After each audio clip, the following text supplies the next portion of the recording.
വാരി നടക്കണം മുഴുവനും.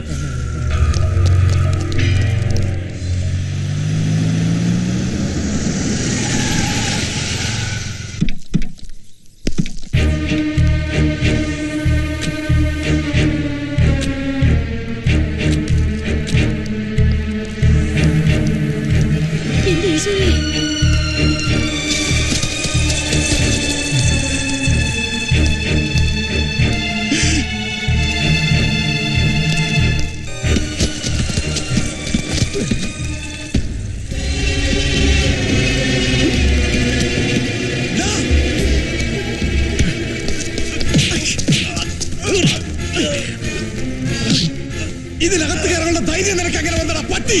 ഇതാര് പറഞ്ഞു നിന്നോട്?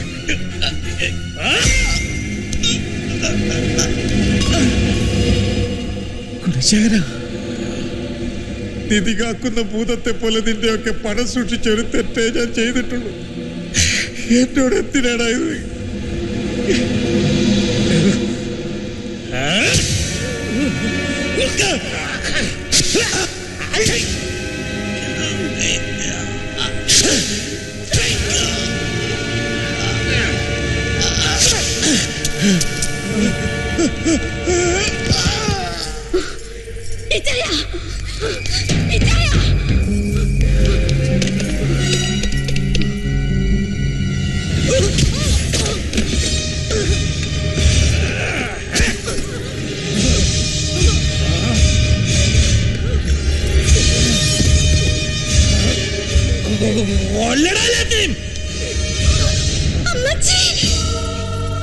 എന്റെ കുഞ്ഞുങ്ങളെ ഒന്ന് ചെയ്യുന്നു.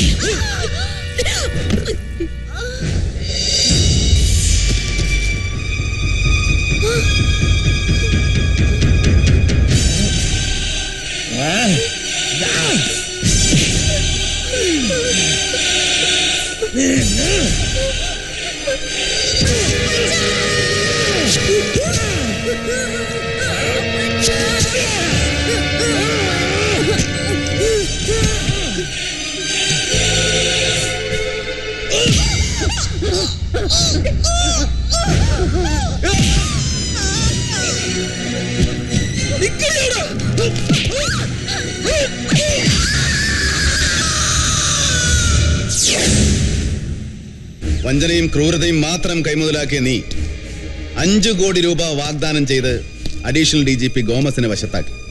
എന്നിട്ട് നിന്റെ ആത്മസുഹൃത്തായ അവറാച്ചനെ കൊണ്ട് തന്നെ അയാളുടെ അനുജന്റെ ശവം ചുമപ്പിച്ച് നീ മുകളിൽ കിടത്തി. നിനക്ക് വേണ്ടി ഗോമസ് കൊച്ചുകുട്ടനെ വിലക്കെടുത്തു. എന്നിട്ട് അവനെ കൊല്ലിച്ചു.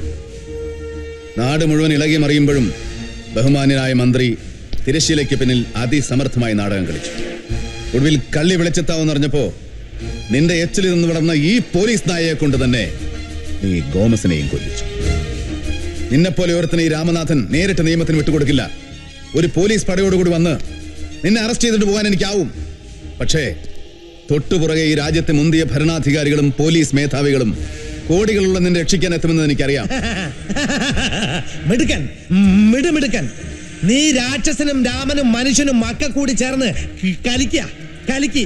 പക്ഷേ 3ാം ക്ലാസ്സിൽ 3 കൊല്ലം തോറ്റ എന്റെ തലയുടെ ബുദ്ധി IPS ചേർച്ച നിന്റെ തലക്കില്ലടാ കമ്മീഷണറെ. തേങ്ങ മോച്ച് ചേർന്ന ഗുണശേഖരൻ ഇവിടെ വരെ എത്തി. MLA ആയി, മന്ത്രിയായി, കോടീശ്വരനായി. തെക്കന്റെ വാശിയായിരുന്നു, പകയായിരുന്നു. പണം മാത്രമാണ് എന്റെ ഈശ്വരൻ. അതിനുവേണ്ടി ഞാൻ എന്തും ചെയ്യും, ആരെയും കൊല്ലും. നിനക്കൊരു പുല്ല് ചെയ്യാൻ പറ്റടാ. കാണോ നിനക്ക് ഗുണശേഖരന്റെ ബുദ്ധി?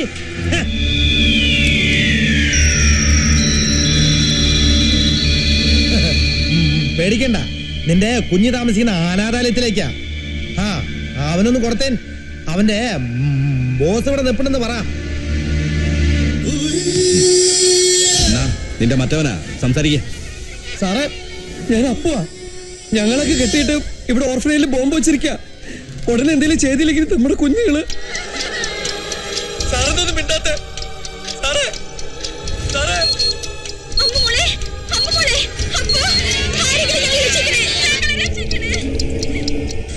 എന്തു പറയുന്നു കമ്മീഷണറെ? ഓടുന്ന പട്ടിക്ക് ഒരു മുഴം മുമ്പേ എറിയുന്നവനാ ഗുണശേഖരൻ.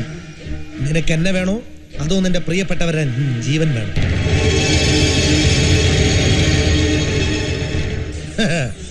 10 മിനിറ്റിനകം ബോംബ് പൊട്ടും. നിന്റെ ഓർഫനേജ് ചാരമാകും.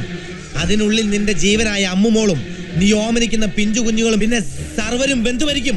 അത് സഹിക്കാൻ കഴിയോ നിനക്ക്? ഇല്ലെന്ന് എനിക്കറിയാം. ഞാൻ നിന്നെ സഹായിക്കാം, എന്നെ രക്ഷപ്പെടാൻ അനുവദിച്ചാൽ. പകരം നീ സ്നേഹിക്കുന്നവരെ ജീവൻ മാത്രമല്ല, നീ ആവശ്യപ്പെടുന്ന കോടികളും ഗുണശേഖരൻ തരും. എന്തു പറയുന്നു? എനിക്ക് രക്ഷപ്പെടാവോ? മൗനം സമ്മതമെന്ന് കരുതി ഞാൻ പോകുന്നു. Thanks Ramanatha, thanks. നോ, നിന്നെ ഞാൻ വിടില്ല. എന്റെ മോളെ അവളുടെ അമ്മയുടെ അടുത്ത് പരലോകത്ത് വെച്ച് ഞാൻ കണ്ടോളാം. എന്നാലും നീ രക്ഷപ്പെടാൻ പാടില്ല. രക്ഷപ്പെട്ടാൽ ഈ നാട്ടിൽ ഈ നിരവധി കുഞ്ഞുങ്ങൾ അനാഥരാവും, അച്ഛനില്ലാത്തവരാവും. ഭരണാധികാരിയുടെ വേഷമണിഞ്ഞ് പ്രജകളെ മുഴുവൻ നിർദ്ദയം കൊന്നെടുക്കുന്ന നിന്നെപ്പോലൊരു ക്രിമിനലിനെ കൊന്നിട്ട് ഞാനും എന്റെ മോളും എന്റെ കുടുംബവും എല്ലാം നശിച്ചോട്ടെ. നിന്നെ മതി എനിക്ക്.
രാമനാഥൻ IPS,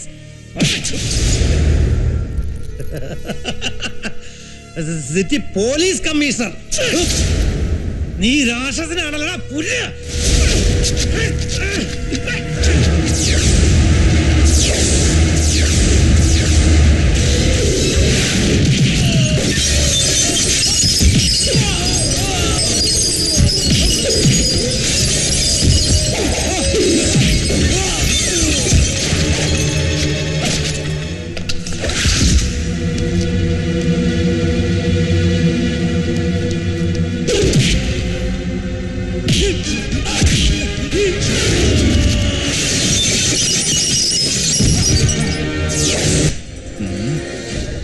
അപ്പൊ ഞാൻ പോട്ടെ അപ്പുക്കുട്ടാ.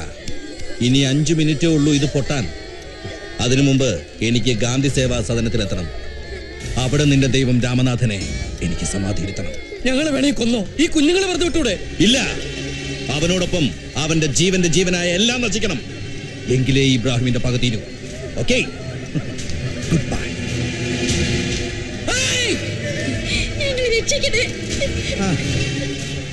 സുഖമരണം നേരുന്നു.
നിന്റെ ഭാര്യ മാത്രമല്ല, ഇപ്പൊ നിന്റെ കുഞ്ഞിനെയും ചുട്ടി ഞാൻ ചാമ്പലാക്കി.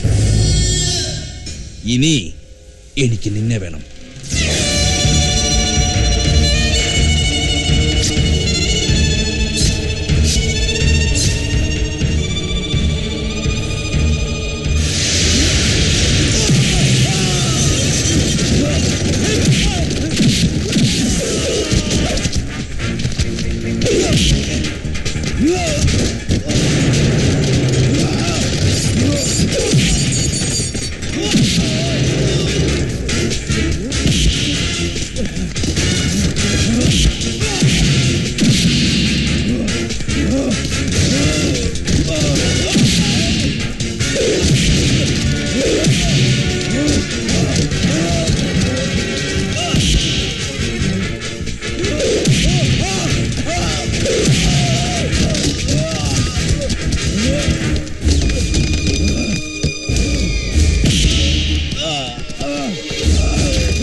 അവനെ വിടരുത്, അവനെ പിടിച്ചോ.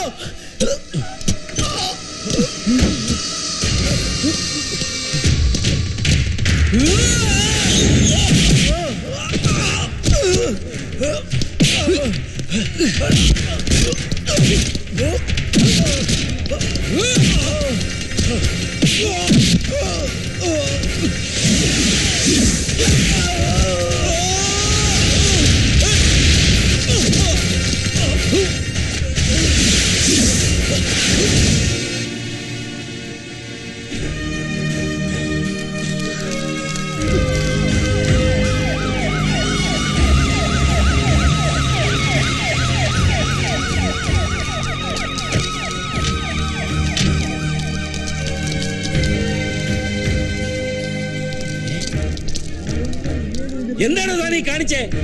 രാജ്യം ഭരിക്കുന്ന മന്ത്രിമാരെ തനിക്കൊല്ലാനാണ് എനിക്ക് IPS എന്നിരിക്കുന്നത്. അല്ലടോ, രാജ്യം ഭരിക്കുന്ന മന്ത്രിമാരെയും ഈ നാട്ടിലെ ജനങ്ങളെയും സേവിക്കാനാണ്. പക്ഷേ നിങ്ങളെപ്പോലെയുള്ള ജനദ്രോഹികളും കുറ്റവാളികളുമായ മന്ത്രിമാരെ രക്ഷിക്കാൻ IPS പറഞ്ഞിട്ടില്ല. തന്റെ അനിയനെയും കുടുംബത്തെയും വെട്ടി നുറുക്കിയവനാണോ ഈ കിടക്കുന്നത്? കോട്ടയം ചന്തയിലെ കൂലിത്തൊഴിലാളിയായിരുന്ന അവറാച്ചനും കാൽക്കാച്ചന് ഗതിയില്ലാതെ തേങ്ങാമോട്ടിച്ച് നടന്ന ഗുണശേഖരനും ഇന്ന് കേരളത്തിലെ ഏറ്റവും വലിയ കോടീശ്വരന്മാരാണ്. ഇവന്മാർക്ക് എവിടെ നിന്ന് കിട്ടി ഈ പണം?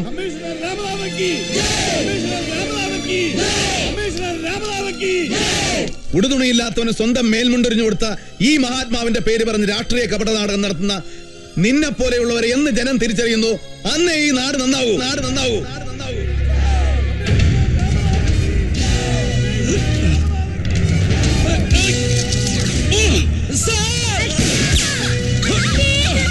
വേണ്ട, നോ, അടുക്കരുത്, കൊല്ലും ഞാൻ. നോ, വേണ്ട രാമനാഥ, വേണ്ട, അബദ്ധം കാണിക്കരുത്. Don't move.